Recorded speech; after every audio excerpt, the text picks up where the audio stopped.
Porque, gente, convenhamos, de primeira instância, quem que não fica neurótico com os planos de Deus?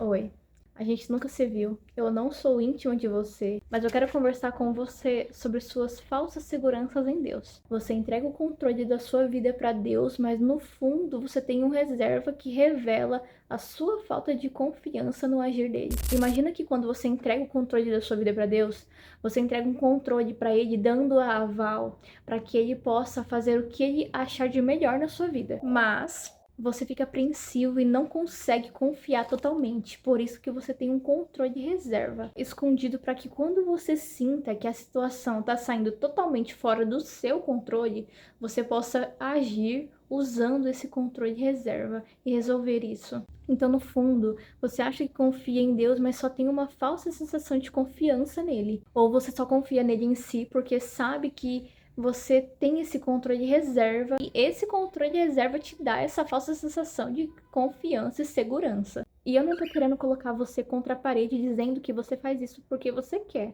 ou porque você não ama Deus, ou porque você não serve a Deus totalmente. Não. Eu não quero colocar nenhuma ansiedade em você dizendo que você não tem fé em Deus. Só que eu imagino que muitas das vezes você deve se perguntar por que você não confia em Deus totalmente. Eu imagino que isso deve te incomodar porque você queria sentir essa sensação de confiança plena. Porque convenhamos, se a gente entrega o controle da nossa vida para Deus, é porque a gente procura buscar esse refúgio de segurança no agir dele. Só que fica a pergunta do porquê que a gente não consegue sentir essa confiança plena, essa paz que, vamos dizer assim, valida que a gente confia. Davi entendeu bem essa sensação quando ele diz no Salmo 42:11: por que está tão triste, ó minha alma? Por que está assim tão perturbada dentro de mim? A alma batida de Davi não era por falta de fé, mas sim porque ele era humano e não tinha controle da situação à sua volta, gerando na alma dele esses sentimentos, essas emoções de desconfiança, de angústia, de desconforto, ao ponto de dizer para si mesmo: confia em Deus, pois eu ainda o louvarei. Só que aí, essa é a chave que Davi nos dá para essas situações. A reação dele diante das incertezas da vida e de sua própria alma foi de alguém que teve fé, dizendo: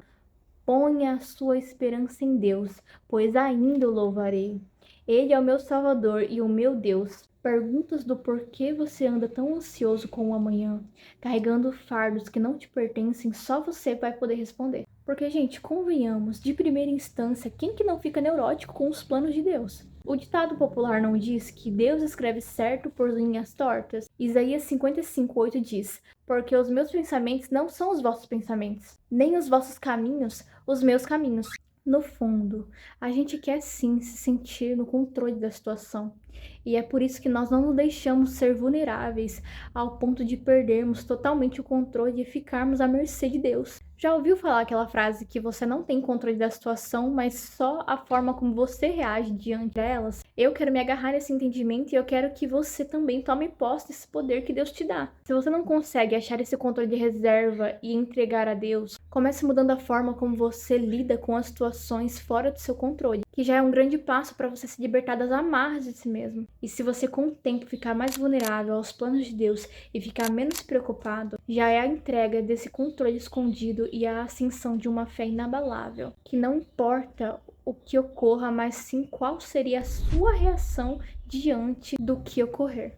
Se deixe ser vulnerável a Deus e seus planos. Se deixe ser machucado se for preciso. Porque acredite em mim, você vai crescer bem mais do que você cresceria se ficasse no comodismo. E você vai se libertar do fardo da ansiedade e focar na forma como você vai reagir diante as situações, em vez de você focar no que está por vir. E eu sei, gente, ter esse entendimento é fácil, o difícil é aplicar. Mas você tem que aprender a andar sobre as águas da incerteza. A parar de querer andar sobre as águas só quando está perto da praia. Porque você sabe que se você cair, você pode voltar correndo para lá. Ou pior, quando você vai mais profundo do mar, você leva uma prancha. Porque se você cair, você não confia de que Deus vai estar lá segurando sua mão. Prefere se apoiar em coisas que não pode te salvar quando você estiver se afogando. E é por isso que Deus precisa tirar o seu chão para que você aprenda e não seja sucumbido pelo mundo, pois é só isso que ele tem a te oferecer. Ou o afogamento, ou uma água bem gelada cheia de sal. E eu quero que você fixe essa frase na sua cabeça. Deus, ele dá uma água viva e pura que sacia a nossa sede, mas o mundo nos dá uma água salgada. Imagina que você está à deriva, perdido no meio do mar e você está com muita sede. Só que vai ter água ali ao seu redor, só que ela não vai saciar sua sede. Ela vai piorar sua sede e acabar te matando. E é isso que o mundo faz com a gente. Não confie no mundo, não confie nas certezas que o mundo te dá. Confie nos planos improváveis de Deus, que Ele vai te segurar se você cair. Tudo bem ter falta de fé. A gente é assim mesmo. Só que, como eu falei no vídeo inteiro, se deixa ser vulnerável a Deus. E se você não consegue não ser vulnerável, só tenta focar na forma como você vai reagir às situações, em vez de focar no que está por vir. Tá bom? Que Deus te abençoe. Muito obrigada por chegar até o final. Se você gostou, fala pra mim nos comentários ou me manda uma mensagem se precisar. Meu Instagram é pérola.gavioli. Me desculpe, às vezes eu não fico muito lá, mas eu vou responder você no momento em que eu entrar. Deus abençoe. Até o próximo vídeo.